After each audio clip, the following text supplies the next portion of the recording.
കേരളത്തിൻ്റെ ഒരു മതേതര മനസ്സ് മഞ്ചേശ്വരത്ത് അത്രമേൽ ഉജ്ജ്വലമായി പ്രകാശിക്കുന്നതിൻ്റെ ഫലം കൂടിയാണ്. BJPയെ തോൽപ്പിക്കുക എന്നുള്ളൊരു രാഷ്ട്രീയ ഉദ്ദേശത്തോടു കൂടി വോട്ടുകൾ കൈമാറുന്ന ഒരു കൂട്ടം ആളുകൾ. മഞ്ചേശ്വരത്തുകാരുടെ രാഷ്ട്രീയ ബോധ്യം ഒന്നുകൊണ്ട് മാത്രമാണ് നിയമത്തിന് മുമ്പ് കേരളത്തിലൊരു താമര വിരിയാത്തത്.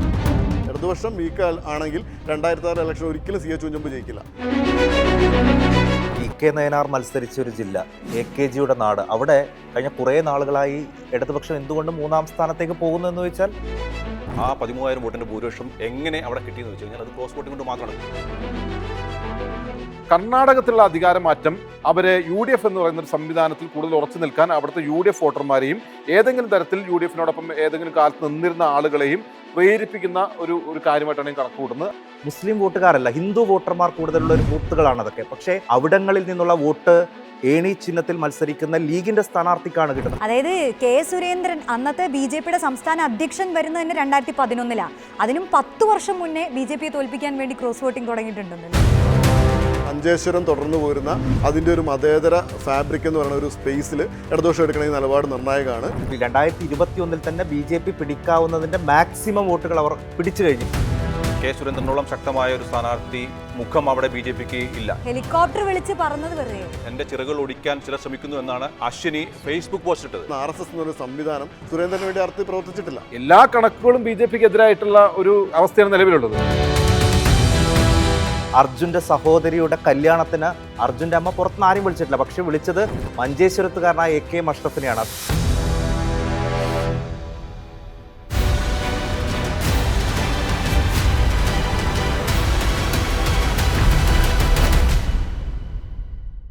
നമസ്കാരം. നിയമസഭാ തെരഞ്ഞെടുപ്പ് അടുത്തിരിക്കെ കേരളത്തിലെ മണ്ഡലങ്ങളിലൂടെയുള്ള ഒരു രാഷ്ട്രീയ വർത്തമാന യാത്ര നമ്മൾ ഒരുമിച്ച് നടത്തുകയാണ്. കേരളത്തിൻ്റെ ഏറ്റവും വടക്കേ അറ്റത്ത് നിന്ന് മഞ്ചേശ്വരത്ത് നിന്ന് നമുക്ക് തുടങ്ങാം. സ്ഥാനാർത്ഥി പ്രഖ്യാപനമൊന്നും നടന്നിട്ടില്ലെങ്കിലും ഏറെ വീറും വാശിയും പ്രകടമാകുമെന്ന് പ്രതീക്ഷിക്കുന്ന ഒരു മണ്ഡലമാണ് മഞ്ചേശ്വരം. ഏറെക്കാലമായി ലീഗും BJPയും ഇഞ്ചോടിഞ്ച് പോരാട്ടം നടത്തുന്ന ഒരു മണ്ഡലം. മാത്രമല്ല 89 വോട്ടിന് കേരളത്തിലൊരു BJP MLA നഷ്ടപ്പെട്ട മണ്ഡലമാണെന്ന പ്രത്യേകത കൂടി മഞ്ചേശ്വരത്തിനുണ്ട്. അതുമാത്രമല്ല, തെരഞ്ഞെടുപ്പ് സമയത്ത് CPM ചില അടവു നയങ്ങൾ പ്രയോഗിക്കപ്പെടുന്നു എന്നൊക്കെ വിലയിരുത്തപ്പെടുന്ന ഒരു മണ്ഡലമാണെന്നുള്ള ഒരുപാട് സവിശേഷതകൾ അങ്ങനെ മഞ്ചേശ്വരത്തിനുണ്ട്. മഞ്ചേശ്വരത്തെക്കുറിച്ച് ഒരുപാട് സംസാരിക്കാനുമുണ്ട്. അപ്പോൾ നമ്മൾ സംസാരിച്ച് തുടങ്ങുകയാണ്. ഈ സവിശേഷതകളെക്കുറിച്ചും ആഴത്തിൽ പരിശോധിക്കാൻ പോവുകയാണ്. നമുക്കൊപ്പം ആൽബിനുണ്ട്, സായ്കുമാറുണ്ട്, K. സജീഷുണ്ട്, ദിബിൻ മാനന്തവാടിയുണ്ട്. അപ്പോൾ നമ്മുടെ കൂട്ടത്തിലൊരു കാസർഗോഡുകാരൻ സായ്കുമാറാണ്. സായ്കുമാർ ഉദുമ മണ്ഡലമാണ്. പക്ഷേ നമുക്ക് മഞ്ചേശ്വരത്തെക്കുറിച്ച് പറയാം. വീറും വാശി ഇത്തിരി കൂടുതൽ അവിടെയല്ലേ. അപ്പോൾ ഒരു കാസർഗോഡുകാരനാണെന്നുള്ള നിലയ്ക്ക് നമുക്ക് മഞ്ചേശ്വരത്തിൻ്റെ ഒരു പൊതു ചിത്രം അറിയണം. തീർച്ചയായും റോഷ്നി, മഞ്ചേശ്വരത്തെക്കുറിച്ച് പറയാനാണെങ്കിൽ നമുക്ക് ഒരുപാട് പറയാനുണ്ട്. ഒരുപാട് കഥകളുള്ള, ഒരുപാട് വൈവിധ്യങ്ങളുള്ള ഒരു മഹാകലവറയാണ്. രാഷ്ട്രീയം നോക്കുകയാണെങ്കിൽ, കലകൾ നോക്കുകയാണെങ്കിൽ, മഞ്ചേശ്വരത്തിൻ്റെ സംസ്കാരം നോക്കുകയാണെങ്കിൽ ഒരുപാട് വൈവിധ്യങ്ങളുണ്ട്. അതുപോലെ തന്നെ മഞ്ചേശ്വരത്തിൻ്റെ രാഷ്ട്രീയം എന്നുള്ളത് ഇന്നിപ്പോൾ നേരത്തെ റോഷ്നി സൂചിപ്പിച്ചതുപോലെ എല്ലാവരും ഉറ്റുനോക്കുന്ന ഒരു മണ്ഡലമായി ഇതിനോടകം മഞ്ചേശ്വരം മാറുകയും ചെയ്തിട്ടുണ്ട്. ഇപ്പോൾ മഞ്ചേശ്വരത്തെക്കുറിച്ചുള്ളൊരു പൊതുബോധം എന്നുള്ളത് കാസർഗോഡ് ജില്ലയിൽ കാഞ്ഞങ്ങാട് കഴിഞ്ഞാൽ പിന്നെ അങ്ങോട്ട് അത് കേരളത്തിന്റെ ഭാഗമല്ല, അവിടെ വെച്ച് കർണാടക തുടങ്ങി എന്നാണ് കേരളത്തിന്റെ ഒരു പൊതുബോധം എന്നുള്ളത്. നമ്മുടെ രാഷ്ട്രീയ പാർട്ടികളും രാഷ്ട്രീയ നേതാക്കളും ഒക്കെ ഈ മഞ്ചേശ്വരം മണ്ഡലത്തെ കാണുന്നത് അവരുടെ യാത്ര തുടങ്ങാൻ വേണ്ടി കേരളത്തിന്റെ അറ്റത്തുള്ള ഒരു സ്ഥലം എന്ന രീതിയിൽ മാത്രമാണ്.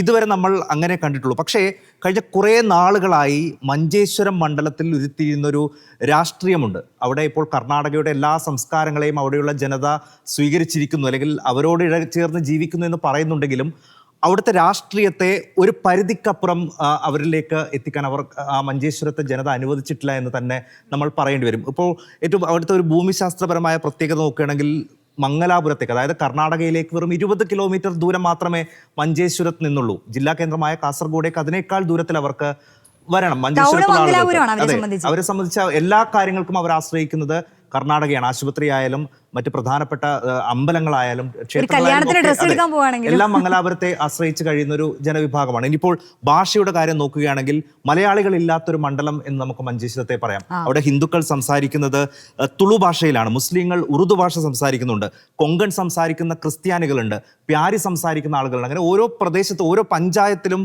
ഓരോ ഭാഷകൾ സംസാരിക്കുന്ന ഒരു മലയാളി. കേരളത്തിലെ ഒരു മണ്ഡലത്തിൽ നമുക്കങ്ങനെ പറയാൻ കഴിയില്ല. ഇനി ഇതിനേക്കാൾ എല്ലാത്തിനും അപ്പുറം നമ്മുടെ മലയാളിയുടെ പൊതുബോധം ഏറ്റവും പിന്നിലാണ് മഞ്ചേശ്വരത്തെ നിർത്തിയിരിക്കുന്നതെങ്കിലും നമ്മളെ തിരഞ്ഞെടുപ്പ് കമ്മീഷന്റെ വെബ്സൈറ്റിൽ നമ്മളെ മണ്ഡലങ്ങൾ തുടങ്ങുന്നത് മഞ്ചേശ്വരത്ത് നിന്നാണ്. മഞ്ചേശ്വരമാണ് കേരളത്തിലെ ഒന്നാമത്തെ മണ്ഡലം. അതിൻ്റെ ഒരു തിരഞ്ഞെടുപ്പ് ചരിത്രം പറയുകയാണെങ്കിൽ കേരളത്തിന്റെ പൊതു തിരഞ്ഞെടുപ്പിൽ വിജയിച്ച ആദ്യത്തെ ആളും ഒരു മഞ്ചേശ്വരംകാരനാണ്. മഞ്ചേശ്വരം തെരഞ്ഞെടുപ്പിൽ 1957 ഉമേഷ് റാവുവാണ് കേരളത്തിൽ ആദ്യമായി പൊതു തെരഞ്ഞെടുപ്പിന്റെ ചരിത്രത്തിൽ തന്നെ വിജയിച്ചൊരു സ്ഥാനാർത്ഥി. ഇങ്ങനെ ഒട്ടേറെ പ്രത്യേകതകളുണ്ട്. പക്ഷേ ഇത്തവണ നമ്മൾ മഞ്ചേശ്വരത്തേക്ക് നോക്കുന്നത് റോഷ്നി, BJP അവരുടെ അക്കൗണ്ട് മഞ്ചേശ്വരത്ത് ഇത്തവണ തുറക്കുമോ എന്നുള്ളതാണ്. കഴിഞ്ഞ തിരഞ്ഞെടുപ്പുകളിലെല്ലാം ഒരു നെക്ക് ടു നെക്ക് ഫൈറ്റ് നടന്ന ഒരു മണ്ഡലമാണ് മഞ്ചേശ്വരം. പക്ഷേ മഞ്ചേശ്വരത്തുകാരുടെ രാഷ്ട്രീയ ബോധ്യം, ഞാൻ അങ്ങനെ അടിവരയിട്ടിട്ട് പറയും, മഞ്ചേശ്വരത്തുകാരുടെ രാഷ്ട്രീയ ബോധ്യം ഒന്നുകൊണ്ട് മാത്രമാണ് നിയമത്തിന് മുമ്പ് കേരളത്തിലൊരു താമര വിരിയാത്ത. ഇതിനോട് മുമ്പ് BJP രൂപീകരിച്ച 1980 ശേഷം ഇങ്ങോട്ടേക്ക് കണക്കുകളൊക്കെ എടുത്തു നോക്കിയാൽ ഏറ്റവും ഒടുവിൽ K. സുരേന്ദ്രൻ 89 വോട്ടിന് അവിടെ പരാജയപ്പെടുന്നു. കഴിഞ്ഞ തവണ 759 വോട്ടിന്. അവിടുത്തെ ഏറ്റവും കൂടുതൽ ഭൂരിപക്ഷം എന്ന് പറയുന്നത് 13,000 വോട്ടാണ്. ബാക്കി എല്ലായിടത്തും 60ഉം 65 നേടി നമ്മുടെ സ്ഥാനാർത്ഥികളൊക്കെ വിജയിച്ചു വരുമ്പോൾ മഞ്ചേശ്വരത്തെ ഒരു സ്ഥാനാർത്ഥിയുടെ, ലീഗ് സ്ഥാനാർത്ഥിയുടെ ഏറ്റവും കൂടിയ ഭൂരിപക്ഷം എന്ന് പറയുന്നത് 13,000 വോട്ടാണ്. അപ്പോൾ ഓരോ വോട്ടിനും വിലയുള്ള കേരളത്തിലൊരു മണ്ഡലം ഏതാണെന്ന് ചോദിച്ചാൽ അത് മഞ്ചേശ്വരമാണ്. BJP-ക്കാർ തന്നെ ഇപ്പോൾ പറയുന്ന ഒരു പ്രധാനപ്പെട്ട കാര്യമുണ്ട്. നമ്മൾ ആഞ്ഞൊന്ന് പിടിച്ചിരുന്നുവെങ്കിൽ, അല്ലെങ്കിൽ കുറെ കൂടി ആത്മാർത്ഥമായി പരിശ്രമിച്ചിരുന്നുവെങ്കിൽ മഞ്ചേശ്വരത്തിലൂടെ നമുക്കൊരു MLA ഇതിനു മുൻപ് തന്നെ നമുക്ക് കിട്ടുമായിരുന്നു എന്ന് ഇപ്പോൾ BJP-ക്കാർ തന്നെ സമ്മതിക്കുന്നുണ്ട്. പക്ഷേ മഞ്ചേശ്വരത്തിൻ്റെ ഒരു തെരഞ്ഞെടുപ്പ് ചരിത്രം നോക്കുമ്പോൾ അവിടുത്തെ ജനത കാണിച്ചിട്ടുള്ള ഒരു വലിയ പ്രതിരോധമുണ്ട്. ഒരു കാരണവശാലും ഈ സംഘപരിവാരത്തിന് ആ മണ്ണ് വിട്ടുകൊടുക്കരുത് എന്ന് അവരെടുത്തൊരു ഉറച്ച നിലപാടിൻ്റെ ഒരു കഥ കൂടി, ഒരു ആർജവത്തെ കൂടി നമുക്ക് ഈ അർത്ഥത്തിൽ പറഞ്ഞു വെക്കണം. അതിനൊരു ഉദാഹരണം പറഞ്ഞാൽ മഞ്ചേശ്വരത്ത് എൻമകജെ എന്ന് പറയുന്നൊരു പഞ്ചായത്തുണ്ട്. നമ്മൾ അംബികാസുധൻ മാങ്ങാടിൻ്റെ പുസ്തകത്തിലൊക്കെ വായിച്ച എൻമകജെ പഞ്ചായത്ത്. അവിടെ സ്വർഗ എന്നൊക്കെ പറയുന്ന ചില വാർഡുകളുണ്ട്. അവിടെയാണ് ഏറ്റവും അവസാനം വോട്ടെണ്ണുന്നത്. അതായത് മഞ്ചേശ്വരത്തെ വോട്ടെണ്ണലിൻ്റെ ഓരോ വോട്ടെണ്ണുന്ന നിമിഷവും കേരളത്തിലെ മൊത്തം മലയാളികളുടെ മനസ്സിൽ നെഞ്ചിടിപ്പായിരുന്നു. കഴിഞ്ഞ സുരേന്ദ്രൻ 89 വോട്ട് നേടി തോറ്റ സമയത്തൊക്കെ. ആ സമയത്ത് ആ ബൂത്തിലൊക്കെ ഉള്ളത് മുസ്ലിം വോട്ടുകാരല്ല, ഹിന്ദു വോട്ടർമാർ കൂടുതലുള്ള ഒരു ബൂത്തുകളാണ് അതൊക്കെ. പക്ഷേ അവിടങ്ങളിൽ നിന്നുള്ള വോട്ട് ഏണി ചിഹ്നത്തിൽ മത്സരിക്കുന്ന ലീഗിന്റെ സ്ഥാനാർത്ഥിക്കാണ് കിട്ടുന്നത്. അപ്പോൾ അങ്ങനെ ഒരു മതമൈത്രിയുടെ കൂടി കഥ പറയാനുണ്ട്. അപ്പോൾ മഞ്ചേശ്വരത്തെക്കുറിച്ച് പറയുമ്പോൾ അവരുടെ രാഷ്ട്രീയ ബോധ്യത്തെക്കുറിച്ച് പറയണം. ഇനിയിപ്പോൾ വീണ്ടും K. സുരേന്ദ്രൻ തന്നെ ഒരു തവണ അവിടെ വരും എന്ന് ഉറപ്പായി കഴിഞ്ഞു. AKM അഷ്റഫിലൂടെ ലീഗ് സ്ഥാനാർത്ഥി വരുന്നു. ഇടതുപക്ഷത്തിന്റെ സ്ഥാനാർത്ഥി ആരാണെന്നറിയില്ല. പക്ഷേ ഇടതുപക്ഷമെന്നോ കോൺഗ്രസ് എന്നോ ഇല്ലാതെ BJP-യെ പ്രതിരോധിക്കാൻ അവിടുത്തെ മറ്റ് രാഷ്ട്രീയ പാർട്ടികളൊക്കെ ഉറച്ച് നിൽക്കാറുണ്ട്. അത് ഇത്തവണയും ഉണ്ടാകുമെന്ന് തന്നെയാണ് ഞാൻ മനസ്സിലാക്കുന്നത്. അതോടൊപ്പം അവസാനമായി ഞാൻ പറയുന്നത് 2021 കണ്ട AKM അഷ്റഫ് എന്ന ലീഗിന്റെ ഒരു സ്ഥാനാർത്ഥിയല്ല ഇത്തവണ അവിടെയുള്ളത്. അദ്ദേഹം കുറെ കൂടി കരുത്തനായിരിക്കുന്നു, കുറെ കൂടി ജനകീയനായിരിക്കുന്നു. അപ്പോൾ K. സുരേന്ദ്രന് കഴിഞ്ഞ തവണ കുറെ കൂടി കടുത്ത ഒരു മത്സരമാണ് മഞ്ചേശ്വരത്ത് ഇത്തവണ കാത്തു നിൽക്കുന്നത്. ആൽബിൻ, AKM അഷ്റഫിന്റെ മണ്ഡലത്തിലുള്ള ഒരു പ്രവർത്തന പരിചയം, അല്ലെങ്കിൽ ഇപ്പൊ ലീഗ് എന്ന് പറയുന്ന ഒരു UDF-നെ സംബന്ധിച്ചും ലീഗിനെ സംബന്ധിച്ചും അത്തരത്തിൽ ആഴത്തിൽ വേരുകളുള്ള ഒരു മണ്ഡലം തന്നെയാണ് മഞ്ചേശ്വരം. പക്ഷെ അങ്ങനെയാണെങ്കിൽ പോലും BJP-യെ സംബന്ധിച്ച്, പ്രത്യേകിച്ച് K. സുരേന്ദ്രൻ മത്സരിക്കാൻ തുടങ്ങിയതിന് ശേഷം തന്നെ ഇപ്പോൾ 87 വോട്ടിന്റെ വ്യത്യാസം, അതിനുശേഷം വോട്ടുകളുടെ കുറച്ചും കൂടി വ്യത്യാസം ഉണ്ടായിരുന്നുവെങ്കിലും ഈ വോട്ട് ശതമാനത്തിലൊക്കെ വീണ്ടും BJP അവിടെ കൂട്ടിയിട്ടുണ്ട്. അപ്പോൾ അങ്ങനെ നോക്കുമ്പോൾ BJP നിന്ന് മുൻ സംസ്ഥാന അധ്യക്ഷൻ തന്നെ അവിടെ മഞ്ചേശ്വരത്ത് സ്ഥാനാർത്ഥിയാവുകയാണെങ്കിൽ അത് AKM അഷ്റഫിനെ സംബന്ധിച്ച് ഒരു കനത്ത പോരാട്ടം തന്നെയായിരിക്കില്ലേ? AKM അഷ്റഫിന് അവിടെ മുന്നിട്ട് നിൽക്കാൻ എന്തുണ്ടാവും? ഒന്ന് സായി പറഞ്ഞു നിർത്തിയതുപോലെ AKM അഷ്റഫ് എന്ന് പറയുന്ന ഒരു ജനകീയനായിട്ടുള്ള MLA ആണ് K. സുരേന്ദ്രൻ ഇത്തവണ നേരിടേണ്ടി വരിക.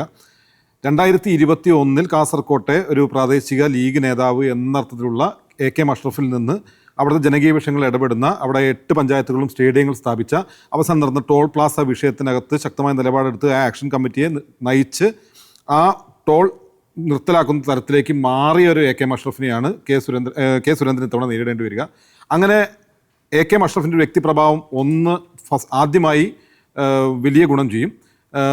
ലീഗിന് ഇതിനേക്കാൾ മികച്ച സ്ഥാനാർത്ഥിയെ ഇനി പരിഗണിക്കാൻ മഞ്ചേശ്വരം മണ്ഡലത്തിൽ ഇല്ല എന്ന് തന്നെ പറയേണ്ടി വരും. അപ്പോൾ ഒന്നാമത്തെ ഫാക്ടറായി പറയുന്നത് AKM അഷ്റഫ് എന്ന് പറയുന്ന വളരെ ജനകീയനായിട്ടുള്ള, വളരെ സാധാരണക്കാരായിട്ട് വളരെ ബന്ധം പുലർത്തുന്ന, അവരിലോ ഒരാളായി പ്രവർത്തിക്കുന്ന AKM അഷ്റഫ് ആയിരിക്കും ഒന്നാമത്തെ അവരുടെ ഗുണപരമായിട്ടുള്ള ഒരു സവിശേഷതയായിട്ട് വരിക. AKM അഷ്റഫ് എന്ന് പറയുന്നത് ജനകീയ MLA ഒന്ന്. രണ്ടാമത്തെ ഒരു കാര്യം, 2016 89 വോട്ടിൻ്റെ മാത്രം പരാജയപ്പെട്ട K. സുരേന്ദ്രൻ അല്ല ഇത്തവണ വരുന്നത്. കാരണം 2016 ഒരു 2014 വീശിയടിച്ചൊരു നരേന്ദ്രമോദി തരംഗത്തിൻ്റെ ഗുണഫലമായിട്ടായിരുന്നു 2016 89 വോട്ടിൻ്റെ മാത്രം ഭൂരിപക്ഷത്തിന് പരാജയപ്പെട്ട കെ സുരേന്ദ്രൻ. അത് കേരളത്തിൽ പല മണ്ഡലങ്ങൾക്കകത്തും അത്തരമൊരു വോട്ട് ഷിഫ്റ്റ് പെട്ടെന്ന് സ്ഥാപിച്ചെടുക്കാൻ BJP സാധിച്ചിട്ടുണ്ട്. അതേ കെ സുരേന്ദ്രൻ തന്നെയാണ് 2021 മത്സരരംഗത്തേക്ക് വന്നത്. നമ്മൾ പലപ്പോഴും ഇപ്പോൾ സംസാരിക്കുമ്പോൾ നമുക്ക് തോന്നും 89 വോട്ടിന് കഴിഞ്ഞ തെരഞ്ഞെടുപ്പിലാണ് കെ സുരേന്ദ്രൻ പരാജയപ്പെട്ടെന്ന് തോന്നും. കാരണം കഴിഞ്ഞ തെരഞ്ഞെടുപ്പിലല്ല പരാജയപ്പെട്ടത്. 2016 കെ സുരേന്ദ്രൻ 89 വോട്ടിന് പരാജയപ്പെടുന്നത്. അത് കഴിഞ്ഞ് 2021 തെരഞ്ഞെടുപ്പിൽ എല്ലാവിധത്തിലുള്ള ആവേശവും BJP പ്രവർത്തകരിൽ സൃഷ്ടിച്ചുകൊണ്ടാണ് കെ സുരേന്ദ്രൻ മത്സരിക്കുന്നത്. കഴിഞ്ഞ തവണ 89 വോട്ടുകൾക്ക് മാത്രം പരാജയപ്പെട്ടു പോയ ഒരു മണ്ഡലം ഇത്തവണ പിടിച്ചെടുക്കാം എന്നുള്ള വിശ്വാസം കെ സുരേന്ദ്രൻ ഉണ്ടായിരുന്നു. അതുകൊണ്ട് തന്നെ ആയിരിക്കാം മഞ്ചേശ്വരത്തോടൊപ്പം കോന്നി എന്ന് പറയുന്ന ഒരു ഓപ്ഷൻ കൂടി സുരേന്ദ്രനും BJP തിരഞ്ഞെടുത്തിട്ടുണ്ടാവുക. എങ്ങനെയായാലും മഞ്ചേശ്വരം ഇത്തവണ കിട്ടാൻ സാധ്യതയുണ്ട് എന്നുള്ള ഒരു ഈസി വാക്ക് ഓവർ എന്നൊക്കെ എവിടേക്കോ പ്രതീക്ഷിച്ചുകൊണ്ടായിരിക്കാം കോന്നി എന്നൊരു ഓപ്ഷൻ കൂടി വെച്ചിട്ടുണ്ടാവുക. അങ്ങനെ നോക്കുമ്പോൾ 745 എന്ന് പറയുന്ന കണക്കിലേക്ക് എത്തിക്കാൻ അന്ന് UDFനും ലീഗിനും സാധിച്ചിരുന്നു. അപ്പോൾ 89 നിന്ന് 745ലേക്ക് രണ്ടക്കം ഭൂരിപക്ഷത്തിൽ നിന്ന് 3 അക്കത്തിലേക്ക്. അത് കഴിഞ്ഞ് വന്ന തെരഞ്ഞെടുപ്പിലെല്ലാം തന്നെ വലിയ വോട്ടിലേക്ക് അതിനെ ഉയർത്താൻ ആർക്ക് സാധിച്ചു? UDFനും ലീഗിനും സാധിച്ചിട്ടുണ്ട്. 2019 അത് 7000 വോട്ടായി മാറുന്നുണ്ട്. പിന്നീട് നടന്ന തെരഞ്ഞെടുപ്പുകളിലെല്ലാം തന്നെ ആദ്യമായി രാജ്മോഹൻ ഉണ്ണിത്താൻ വലിയ വോട്ടുകൾക്ക് ജയിച്ച ഒന്നാം തെരഞ്ഞെടുപ്പിലാണെങ്കിലും രണ്ടാം തെരഞ്ഞെടുപ്പിലാണെങ്കിലും 20,000-നടുത്ത് ഭൂരിപക്ഷം നേടാൻ 17,000-നടുത്ത് ഭൂരിപക്ഷം നേടാൻ UDFന് സാധിക്കുന്നു, ലീഗിന് സാധിക്കുന്നു. ലീഗിനല്ല UDF സംവിധാനത്തിന് സാധിക്കുന്നു. അതിനുശേഷം അവസാനം നടന്ന തെരഞ്ഞെടുപ്പിൽ തദ്ദേശ തെരഞ്ഞെടുപ്പിൽ ആകമാനം മഞ്ചേശ്വരം മണ്ഡലത്തിനകത്ത് ഒരു തൂത്തുവാരലാണ് UDF സംവിധാനം അല്ലെങ്കിൽ ലീഗ് നടത്തിയത്. ഒന്ന്, ആ മഞ്ചേശ്വരം മണ്ഡലത്തിലെ മുഴുവൻ തദ്ദേശ സ്ഥാപനങ്ങളും ഭരിക്കുന്നത് UDF ആണ് അല്ലെങ്കിൽ മുസ്ലിം ലീഗാണ്. അവിടുത്തെ ബ്ലോക്ക് പഞ്ചായത്ത് ഭരിക്കുന്നത് മുസ്ലിം ലീഗാണ്. നേരത്തെ ഉണ്ടായിരുന്ന സീറ്റുകളിൽ നിന്ന് 2/3 ഭൂരിപക്ഷം നേടിയാണ് ബ്ലോക്ക് പഞ്ചായത്ത് പിടിച്ചെടുത്തത്. ആകെയുള്ള 4 ജില്ലാ പഞ്ചായത്ത് ഡിവിഷനും ഭരിക്കുന്നത് UDF ആണ്. അവിടെ 2005 മുതൽ BJP കൈവശം വച്ചിരുന്ന ജില്ലാ പഞ്ചായത്ത് ഡിവിഷൻ പിടിച്ചെടുക്കാൻ UDFന് സാധിച്ചു. കോൺഗ്രസ് സ്ഥാനാർത്ഥിയാണ് വിജയിച്ചത്. കഴിഞ്ഞ തവണ 3-ാം സ്ഥാനത്തായിരുന്ന UDF ആണ് ഇത്തവണ 1-ാം സ്ഥാനത്തേക്ക് വന്ന് ആ പ്രദേശം പിടിച്ചെടുക്കുന്നത്. കഴിഞ്ഞ തദ്ദേശ തെരഞ്ഞെടുപ്പിൽ 27% വോട്ട് നേടിയിരുന്ന BJP 22%-ലേക്ക് ചുരുങ്ങുന്ന ഒരു കാഴ്ചയാണ് കണ്ടത്. 36ഓളം വാർഡുകൾ മാത്രമാണ് ഇത്തവണ ജയിക്കാൻ സാധിച്ചത്. അങ്ങനെ 2016 കെ സുരേന്ദ്രന്റെ 89 എന്ന ഒരു സവിശേഷമായ അക്കത്തിന് ശേഷം യാതൊരു തരത്തിലുള്ള ഒന്നും തന്നെ ഒരു പോസിറ്റീവായിട്ടുള്ള ഒരു വശം തന്നെ BJP ചൂണ്ടിക്കാണിക്കല്ല. അതായത് വോട്ടിന്റെ കണക്ക് വെച്ച് നോക്കുമ്പോൾ ഇപ്പോൾ 2024 ലോക്സഭാ തെരഞ്ഞെടുപ്പിന്റെ കണക്കെടുക്കുക. 2021 745 വോട്ടുകൾക്ക് പരാജയപ്പെട്ട കെ സുരേന്ദ്രൻ ആ തെരഞ്ഞെടുപ്പിന് ശേഷം നടന്ന 2024 തെരഞ്ഞെടുപ്പിൽ 7000 വോട്ടുകളാണ് അന്ന് ലോക്സഭാ മണ്ഡലത്തിൽ സ്ഥാനാർത്ഥിയെ മത്സരിച്ച BJPയുടെ അശ്വിനിക്ക് കുറഞ്ഞത്. അങ്ങനെ എല്ലാ കണക്കുകളും BJPക്ക് എതിരായിട്ടുള്ള ഒരു അവസ്ഥയാണ് നിലവിലുള്ളത്. അപ്പോൾ ഈ തെരഞ്ഞെടുപ്പുകളിലെല്ലാം അതായത് 17,000-ന്റെ കഴിഞ്ഞ തദ്ദേശ തെരഞ്ഞെടുപ്പിനകത്ത് 20,000 വോട്ടിന്റെ ലീഡാണ് UDF സംവിധാനത്തിലുള്ളത്. അങ്ങനെ 17,000-ന്റെ 7,000-ന്റെ 20,000-ന്റെ ഒക്കെ തന്നെ വൻ ലീഡ് നേടി നിൽക്കുന്ന ഒരു UDFനെ സംബന്ധിച്ചിടത്തോളം ആത്മവിശ്വാസത്തിന് കുറവുണ്ടാകാൻ സാധ്യതയില്ല. രണ്ടാമത്തെ ഒരു ഫാക്ടർ ആവാൻ ഒരു BJPക്ക് അനുകൂലമായിട്ടൊരു അടിയൊഴുക്ക് നടക്കാൻ സാധ്യതയുണ്ടായിരുന്ന സ്ഥലം എന്ന് പറയുന്നത് കോൺഗ്രസ് വോട്ടുകളാണ്, അല്ലെങ്കിൽ കോൺഗ്രസ്സുകാരായിട്ടുള്ള വോട്ടുകളാണ്. ആ വോട്ടർമാരെ സംബന്ധിച്ചിടത്തോളം ഞാൻ കാണുന്നൊരു കാര്യം എന്ന് പറയുന്നത് കഴിഞ്ഞ തദ്ദേശ തെരഞ്ഞെടുപ്പിലൊക്കെ തന്നെ കോൺഗ്രസ് കൈവശം വെച്ചിരുന്ന പല സീറ്റുകളും നഷ്ടപ്പെട്ടിരുന്നു. എന്നാൽ അതിനുശേഷമാണ് 2024 ലോക്സഭാ ഇലക്ഷൻ നടക്കുന്നത്, കഴിഞ്ഞ തദ്ദേശ ഇലക്ഷൻ നടക്കുന്നത്. കോൺഗ്രസിനെ സംബന്ധിച്ചിടത്തോളം വിജയിക്കുന്ന ഒരു മുന്നണിയായിട്ട്, വിജയിക്കുന്ന ഒരു സംവിധാനമായിട്ട് UDF സംവിധാനത്തോടൊപ്പം അതിന് സാധിക്കുന്നുണ്ട്. അങ്ങനെ നോക്കുമ്പോൾ കോൺഗ്രസിനൊപ്പം നിൽക്കുന്ന പ്രവർത്തകരെ സംബന്ധിച്ചിടത്തോളം BJP എന്ന് പറയുന്ന ഒരു ഓപ്ഷൻ തിരഞ്ഞെടുക്കാൻ യാതൊരു കാരണവും ഞാൻ കാണുന്നില്ല. രണ്ടാമത്തെ ഒരു ഫാക്ടർ, മഞ്ചേശ്വരം എന്ന് പറയുന്നത് കർണാടകയുടെ തൊട്ടടുത്താണ്, അതിർത്തി മണ്ഡലമാണ്. അങ്ങനെ നോക്കുമ്പോൾ നേരത്തെ BJP KG മാരാര് 1000 വോട്ടുകൾക്ക് മാത്രം പരാജയപ്പെടുന്ന ഒരു കാലത്തിന് ശേഷം CKP പത്മനാഭൻ അടുത്ത തെരഞ്ഞെടുപ്പ് മത്സരിക്കാൻ വരുന്ന കാലം തൊട്ട് കർണാടക BJPയുടെ വലിയ ഒരു ധനസഹായവും ആളും ലഭിച്ചിരുന്നു. അങ്ങനെ നോക്കുമ്പോൾ ഈ തെരഞ്ഞെടുപ്പ് വരാൻ പോകുന്നത് കർണാടകയിൽ BJPക്ക് അധികാരം നഷ്ടപ്പെട്ടു. സിദ്ധാരാമയ്യ സർക്കാരുടെ, അതായത് കോൺഗ്രസ് നേതൃത്വത്തിലുള്ള BJPയുടെ സംസ്കാരത്തിൽ മാറിയുള്ള കുറെ കൂടി എല്ലാ വിഭാഗങ്ങളും ഒരുമിച്ച് കൊണ്ടുപോകുന്ന ഒരു പൊളിറ്റിക്സ് സ്വീകരിക്കുന്ന കോൺഗ്രസ് ആണ് അവിടെ ഭരണത്തിലിരിക്കുന്നത്. അങ്ങനെ നോക്കുമ്പോൾ ഈ പറയുന്ന കോസ്റ്റൽ കർണാടകയിൽ നേരത്തെ നിലനിന്നിരുന്ന ഒരു BJP അനുകൂലമായിട്ടൊരു അന്തരീക്ഷം ഇപ്പോൾ കുറഞ്ഞു വരുന്നൊരു അവസ്ഥ ഉണ്ട്. മാത്രമല്ല കർണാടകയിൽ നിന്നുള്ള നേതാക്കളെല്ലാം തന്നെ മംഗലാപുരത്തും മറ്റും നടക്കുന്ന പ്രോഗ്രാമുകൾ, മംഗലാപുരത്തു നിന്ന് മാറി മഞ്ചേശ്വരത്ത് നടക്കുന്ന അല്ലെങ്കിൽ കാസർഗോഡ് മണ്ഡലത്തിനും ജില്ലയിൽ നടക്കുന്ന എല്ലാ പ്രോഗ്രാമുകൾക്കടുത്തും പങ്കെടുക്കുകയും UDF സംവിധാനത്തെ ഏറ്റവും ഉഷാറാക്കി നിർത്താൻ, ഊർജ്ജസ്വലതയോടുകൂടി നിർത്താനുള്ള ശ്രമം പലപ്പോഴും കാണാറുണ്ട്. ഇപ്പോൾ അടുത്ത് തന്നെ ഇപ്പോൾ സമസ്ത സമ്മേളനത്തിൽ അവിടെ സ്പീക്കറായി UT ഖാദർ MLA, അവിടുന്ന് DK ശിവകുമാർ, മുഹമ്മദ് നാലപ്പാട് അടക്കമുള്ള ആളുകളെല്ലാം തന്നെ ഈ പ്രദേശങ്ങളിലൊക്കെ തന്നെ നിരന്തരം വരികയും അവിടുത്തെ UDF പ്രവർത്തകരെ ആകമാനം, അതായത് അപ്പുറത്ത് കിടക്കുന്ന ഇവരെല്ലാത്തിനും പോകുന്ന, അതായത് മംഗലാപുരമാണ് അവർ ആശ്രയിക്കുന്ന എന്ന് പറയുന്ന സ്ഥലത്തു നിന്നുള്ള MLA ആണ് UT ഖാദർ.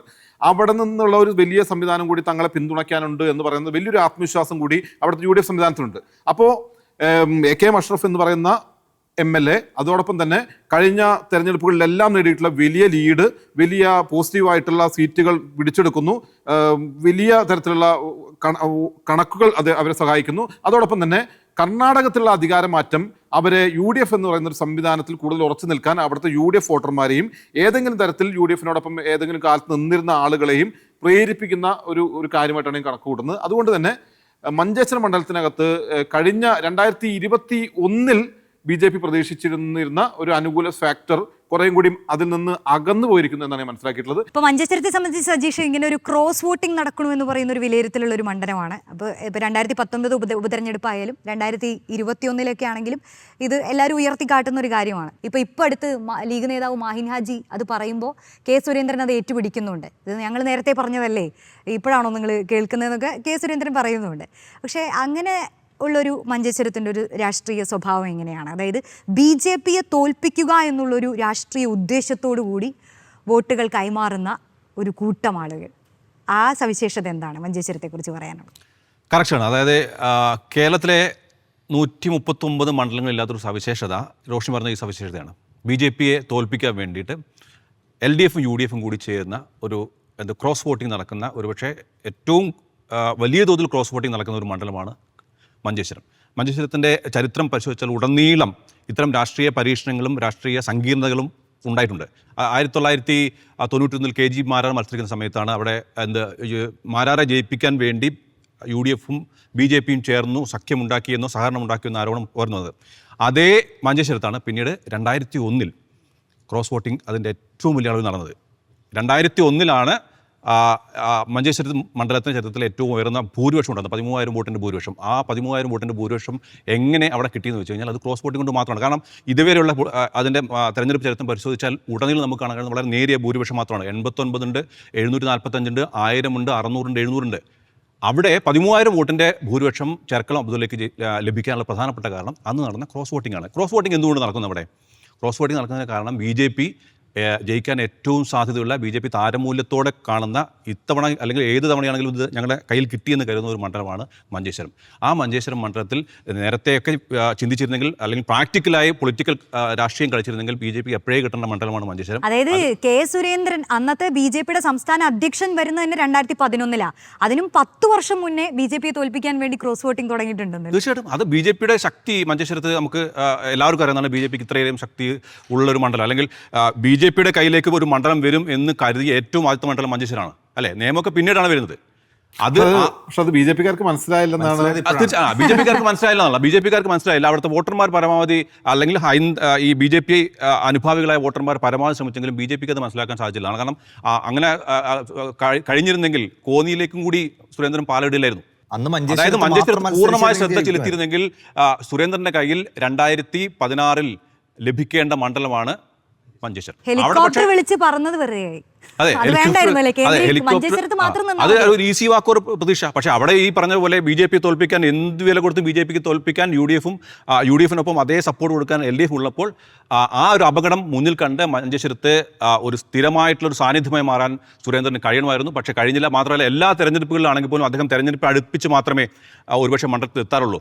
6 മാസം മുമ്പോ അല്ലെങ്കിൽ 1 കൊല്ലം മുമ്പോ അവിടെ സ്ഥാനാർത്ഥിയാകാൻ സാധ്യതയുണ്ടെന്ന് വന്നു കഴിഞ്ഞാൽ മാത്രം മണ്ഡലത്തിലേക്ക് എത്തുന്ന ഒരു സ്വഭാവം സുരേന്ദ്രനുണ്ട്. അവിടെ ഈ മഞ്ചേശ്വരത്തിൻ്റെ രാഷ്ട്രീയമായ പശ്ചാത്തലം പരിഗണിച്ച് അവിടെ സ്ഥിരതാമസമാക്കുകയും അവിടുത്തെ ജനങ്ങളുമായി അത്രമേൽ അടുത്ത് ഇടപഴകുകയും ചെയ്തിരുന്നെങ്കിൽ സുരേന്ദ്രനിലൂടെ മഞ്ചേശ്വരം എപ്പോഴേ BJPക്ക് കിട്ടേണ്ടതാണ്. പക്ഷേ അത് കിട്ടിയിട്ടില്ല. അതിൽ നേരത്തെ പറഞ്ഞ പോലത്തെ ഒരു പ്രത്യേക രാഷ്ട്രീയ സാഹചര്യമുണ്ട്, രാഷ്ട്രീയ പ്രബുദ്ധതയുണ്ട്. കേരളത്തിൻ്റെ ഒരു മതേതര മനസ്സ് മഞ്ചേശ്വരത്ത് അത്രമേൽ ഉജ്ജ്വലമായി പ്രകാശിക്കുന്നതിൻ്റെ ഫലം കൂടിയാണ്. ദിബി മാനന്തവാടി, നമുക്കിപ്പോൾ മഞ്ചേശ്വരം മണ്ഡലത്തെ സംബന്ധിച്ച് ഇടതുപക്ഷത്തിൻ്റെ ഒരു സ്വാധീനം എത്രത്തോളം ഉണ്ടെന്ന് കൂടി നമ്മൾ ചർച്ച ചെയ്യേണ്ട ഒരു വലിയ വിഷയം തന്നെയാണ്. കാരണം ഇപ്പോൾ 70 മുതൽ ഞാൻ മനസ്സിലാക്കുന്നത് ഒരു 87 വരെയൊക്കെ CPI ഉണ്ട്, 4 ടേമുകളിലോളം CPI നിൽക്കുന്നുണ്ട്. പിന്നീട് 2006 CH കുഞ്ഞമ്പുവിൻ്റെ ഒരു വരവ്. അത് അന്ന് VSൻ്റെ ഒരു സർക്കാർ ആ തരത്തിലാണ് അധികാരത്തിൽ വന്നതെന്ന് കൂടി പറയാം. അപ്പോൾ അതിൻ്റെ ഒരു ശക്തിയിൽ തന്നെയാണോ ഈ CH കുഞ്ഞമ്പുവിന് ആ മണ്ഡലത്തിൽ അത്ര ഉഷാറായി തന്നെ ജയിച്ചു കയറാൻ പറ്റിയത്? പക്ഷേ അതിനുശേഷം ഇപ്പോൾ ഒരു മണ്ഡലത്തിൻ്റെ ഒരു പൊതുചിത്രത്തിൽ ഇടതുപക്ഷം ഇത്രയും വീക്കായി പോയത് എന്തുകൊണ്ടായിരിക്കും? അതിനകത്ത് റോഷ്നി, ഇടതുപക്ഷം വീക്കായി എന്നുള്ള ആ ഒരു നമ്മുടെ ഒരു കാഴ്ചപ്പാട് തന്നെ തെറ്റാന്നാണ് എനിക്ക് തോന്നുന്നത്. കാരണം ഇപ്പോൾ സായി പറഞ്ഞു നിർത്തിയൊരു കാര്യമുണ്ട്. അതായത് മഞ്ചേശ്വരത്തിൻ്റെ ഒരു മതേതര സ്വഭാവത്തിലുള്ള വോട്ടിംഗ് പാറ്റേൺ, അതൊരു രാഷ്ട്രീയ നിലപാടിൻ്റെ കൂടി തുടർച്ചയാണ്. കാരണം നമുക്കറിയാം 1957 ആദ്യ തെരഞ്ഞെടുപ്പിൽ അവിടെ ഉമേഷ് റാവു എന്ന് പറയുന്ന കർണാടക സമിതിയുടെ ആളെ എതിരില്ലാതെ ജയിക്കുന്നത്. കർണാടക സമിതി അവിടെ രൂപം കൊണ്ട ഒരു രാഷ്ട്രീയ സാഹചര്യമുണ്ട്. കാരണം കേരളത്തിയിട്ട് കാസർഗോഡ് ലയിപ്പിക്കാൻ തീരുമാനിക്കുന്നു.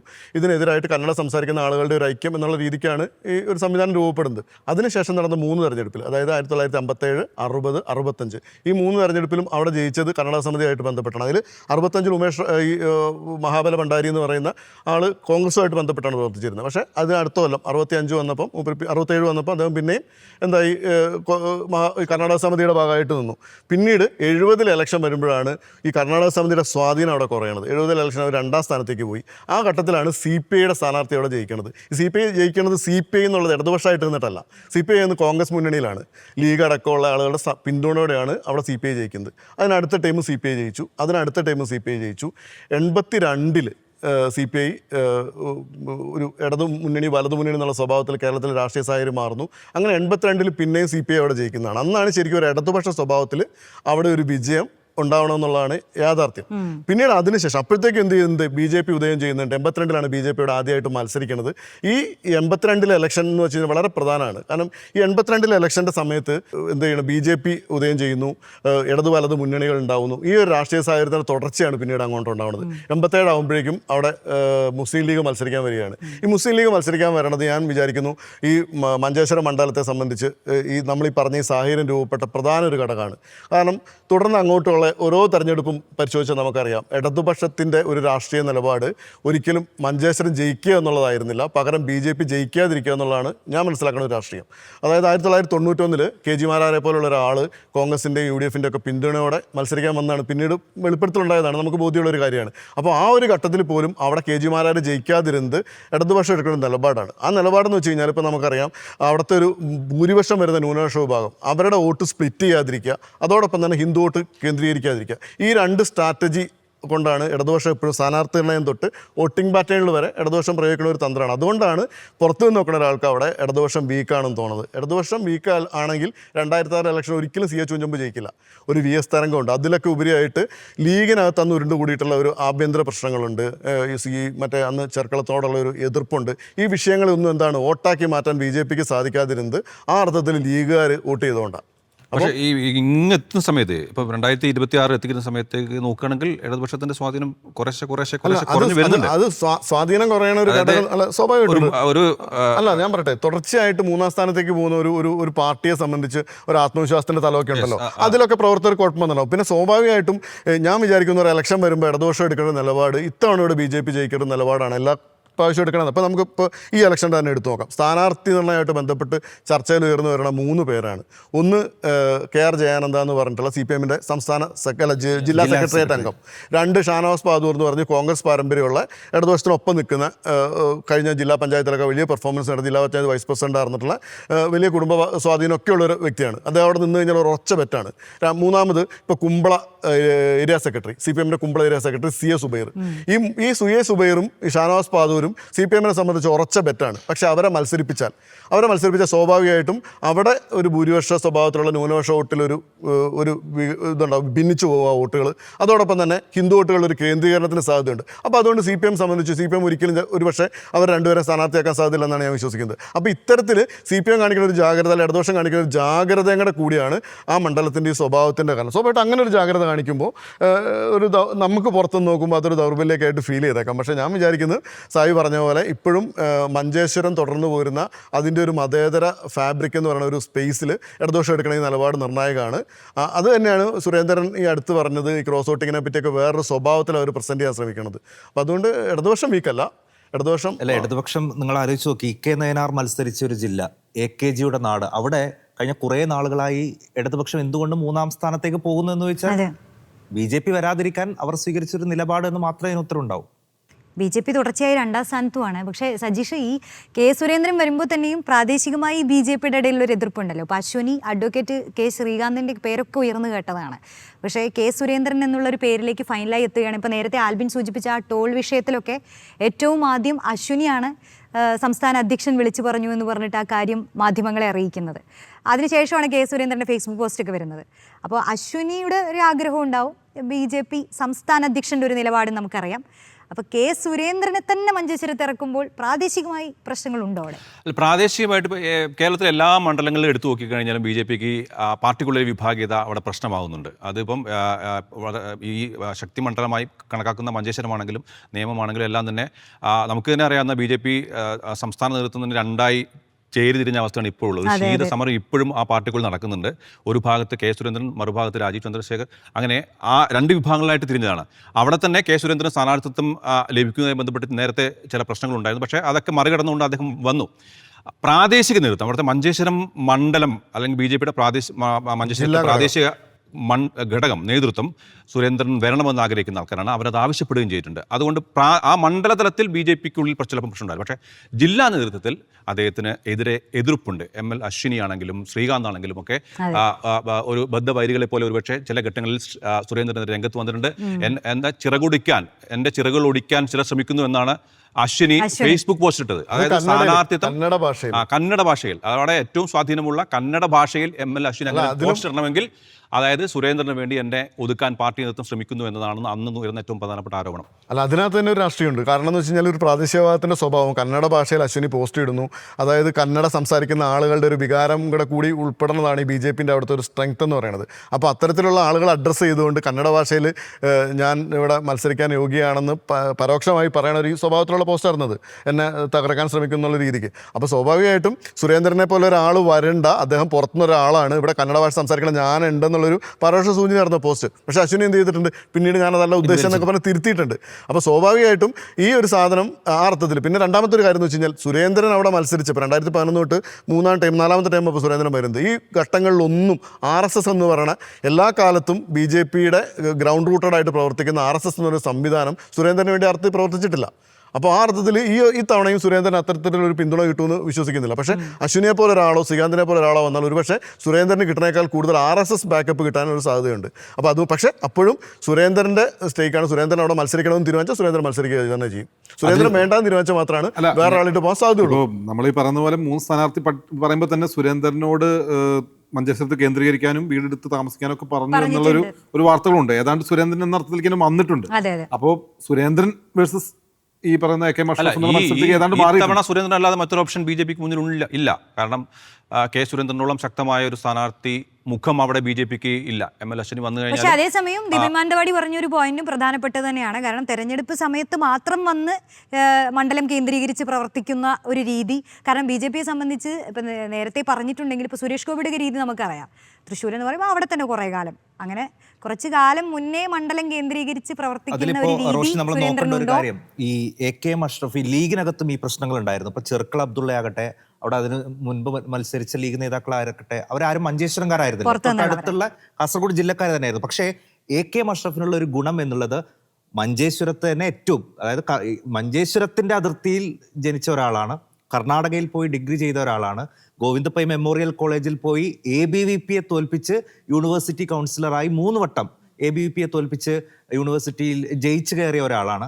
യൂത്ത് ലീഗിന്റെ നേതാവായ ആളാണ്. അവിടെ മഞ്ചേശ്വരത്ത് ബ്ലോക്ക് പ്രസിഡന്റ് ആയ ആളാണ്. മഞ്ചേശ്വരത്തിന്റെ എല്ലാ കാര്യങ്ങളും കൃത്യമായി അറിയുന്ന ഒരു ഇന്റർവ്യൂവിൽ AKM അഷ്റഫ് തന്നെ പറയുന്നുണ്ട്, രാവിലെ 8 മണി തൊട്ട് 9 മണി വരെ 6 ഭാഷകളിൽ അവിടെയുള്ള ആളുകളുമായി അവരുടെ പ്രശ്നങ്ങൾ പരിഹരിച്ചിട്ടാണ് ഞാൻ വരുന്നതെന്നാണ്. അപ്പോൾ അവിടുത്തെ എല്ലാ പ്രശ്നങ്ങളും അറിയാവുന്ന, അവിടെ ഇപ്പോൾ ഭാഷാ ന്യൂനപക്ഷം എന്നുള്ളത് ഏറ്റവും പ്രധാനപ്പെട്ട ഒരു വോട്ട് ബാങ്കാണ്. അപ്പോൾ അവരെ എല്ലാവരുമായും കമ്മ്യൂണിക്കേറ്റ് ചെയ്യാൻ പറ്റുന്ന ഒരാളാണ് AKM അഷ്റഫ് എന്നുള്ളത്. ആ ഒരു ജനകീയതയാണ് AKM അഷ്റഫിന്റെ ഒരു പ്ലസ് പോയിന്റ്. പിന്നെ ഇപ്പോൾ നമ്മൾ മഞ്ചേശ്വരത്തേക്ക് എടുത്തു നോക്കിയാൽ ഷിരൂർ സംഭവം നമുക്ക് എല്ലാവർക്കും ഓർമ്മയുണ്ട്. 45 ദിവസമാണ് AK മഷ്റഫ് അവിടെ ഉണ്ടായിരുന്നു. നമ്മുടെ എല്ലാ മന്ത്രിമാരും ഇവിടെയുള്ള മറ്റെല്ലാ MLA മാരും അവിടേക്ക് പോയിരുന്നു. നമ്മൾ തന്നെ നേരിട്ട് അവിടെ പോയി കണ്ടതാണ്.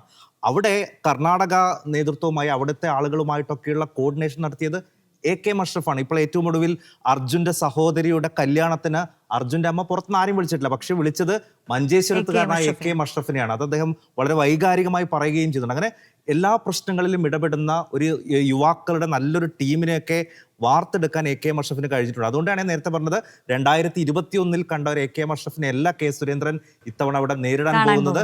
നന്നായി വീർക്കേണ്ടി വരും. എത്ര വലിയ സംഘടനാ സംവിധാനം ഉപയോഗിച്ചാലും നിഷ്പക്ഷമായി നിൽക്കുന്ന ആളുകൾ. അവിടെ ഇപ്പോൾ 53% മുസ്ലിം വോട്ടുണ്ട്, 43% ഹിന്ദു വോട്ടുണ്ട്. അപ്പോൾ ഈ ഹിന്ദു വോട്ടുകളെല്ലാം നേടിയാൽ പോലും സുരേന്ദ്രന് ജയിക്കാൻ കഴിയില്ല എന്ന് ഈ കാലങ്ങളായി ഇടതുപക്ഷത്തിന് വോട്ട് ചെയ്യുന്ന ഹിന്ദുക്കൾ അല്ലെങ്കിൽ UDF വോട്ട് ചെയ്യുന്ന ഹിന്ദുക്കളിലേക്കടക്കം സുരേന്ദ്രന് കടന്നു കയറാൻ ചെല്ലണം. ഒരു തരത്തിൽ BJPക്ക് പയറ്റാൻ പറ്റുന്ന എല്ലാം മാക്സിമം അവിടെ പയറ്റിയിട്ടുണ്ട്. ഞാൻ വിചാരിക്കുന്നത് കഴിഞ്ഞ തെരഞ്ഞെടുപ്പിൽ 2021 തന്നെ BJP പിടിക്കാവുന്നതിന്റെ മാക്സിമം വോട്ടുകൾ അവർ പിടിച്ചു കഴിഞ്ഞു. ഇപ്പോൾ അല്ല, ഈ AK മഷ്റഫുമായിട്ട് ബന്ധപ്പെട്ട് ചെറിയൊരു കാര്യത്തോട് കൂടി പറഞ്ഞു പോകുന്നത് നല്ലതെന്ന് തോന്നുന്നു. കാരണം നമുക്കറിയാം ലീഗ് പിന്തുടരുന്ന ഒരു സ്ഥാനാർത്ഥി നിർണ്ണയ പാറ്റേൺ ഉണ്ട്. ഈ പാറ്റേൺ എല്ലാം പൊളിച്ചുകൊണ്ടാണ് അന്ന് AK മഷ്റഫിനെ സ്ഥാനാർത്ഥിയാക്കുന്നത്. അതിനൊരു പ്രധാന കാരണം വെച്ചാൽ MC കമറുദ്ദീനുമായിട്ട് ബന്ധപ്പെട്ട് അവിടെ വരുന്ന സാമ്പത്തിക പ്രശ്നം അത് പ്രാദേശികമായിട്ടുള്ള ആളുകളെ ബാധിച്ചൊരു വിഷയമാണ്. അപ്പോൾ പ്രാദേശികമായിട്ട് ബാധിച്ചൊരു വിഷയത്തെ ടാക്കിൾ ചെയ്യണമെങ്കിൽ ആ പ്രദേശത്ത് നിന്നുള്ള ഒരാൾ വേണം എന്നുള്ള രീതിക്കാണ് ആ ഒരു സ്വീകാര്യതയുടെ പുറത്ത് മാത്രമാണ് AK മഷ്റഫ് സ്ഥാനാർത്ഥിയാവുന്നത്. പക്ഷേ അതിനുശേഷം സായി പറഞ്ഞതുപോലെ AK മഷ്റഫ് എന്ന് പറഞ്ഞ ഒരു ലീഗിൻ്റെ ഒരു പ്രാദേശിക നേതാവ് ഒരു വലിയ ജനകീയ നേതാവായി മാറുന്നു. ഒരു പ്രദേശത്തിൻ്റെ ഒരു ഐക്കൺ എന്നുള്ള രീതിക്ക് തന്നെ മാറാൻ സാധിച്ചിട്ടുണ്ട്. അപ്പോൾ ആ ഒരു ലീഗിൻ്റെ ഒരു സ്ഥാനാർത്ഥി നിർണ്ണയ പാറ്റേൺ പൊളിക്കുകയും ഇത് ലീഗിന് ഒരു ചലഞ്ചിങ് ആയിട്ടുള്ള ഒരു സ്ഥാനാർത്ഥി നിർണ്ണയ പാറ്റേൺ ആയിട്ട് ഈ ഇലക്ഷനിൽ പോലും ചിലപ്പോൾ റിഫ്ലക്ട് ചെയ്തേക്കാം. ഇത്തവണ UDF പ്രതിസന്ധിയായി എന്ന് ചിലർ കണക്കാക്കുന്ന സാധനം SDPI അവിടെ സ്ഥാനാർത്ഥി നിർത്തുമെന്നുള്ളതാണ്. മുസ്ലിം വോട്ടുകളിൽ എന്തെങ്കിലും തരത്തിലുള്ള ഭിന്നിപ്പ് മഞ്ചേശ്വരത്തുണ്ടാകും. അപ്പോൾ മഞ്ചേശ്വരത്തെ മത്സരത്തിൽ സ്വാധീനം ചെലുത്താൻ പോകുന്ന പല ഘടകങ്ങളെക്കുറിച്ചും നമ്മൾ സംസാരിച്ചു. ഇപ്പോൾ ഒരു മുനിസിപ്പാലിറ്റിയും 7 ഗ്രാമപഞ്ചായത്തും ഈ നടന്ന തദ്ദേശ തെരഞ്ഞെടുപ്പിൽ അടക്കം UDFനൊപ്പമാണെന്നത് ശക്തമായി തന്നെ നിന്നു. അപ്പോൾ ഈ നടക്കാൻ പോകുന്ന നിയമസഭാ തെരഞ്ഞെടുപ്പ് അതാണ് രാഷ്ട്രീയ കേരളം ഏറ്റവും രസകരമായി കൗതുകകരമായി രാഷ്ട്രീയം ഉറ്റുനോക്കുന്നത്. അതിൽ ലീഗ് അവിടെ ഒരു തുടർച്ച ഉണ്ടാകുമോ? എപ്പോഴും പിന്നിലായി പോകുന്ന BJP ഒരു അട്ടിമറി വിജയം നടത്തുമോ? ഇടതുപക്ഷത്തിന് ഇത്തവണ കുറച്ചുകൂടി ഒരു ശക്തി പ്രകടിപ്പിക്കാൻ കഴിയുമോ എന്നുള്ളതാണ് നമ്മൾ നോക്കുന്നത്. കാത്തിരുന്ന് തന്നെ കാണാം.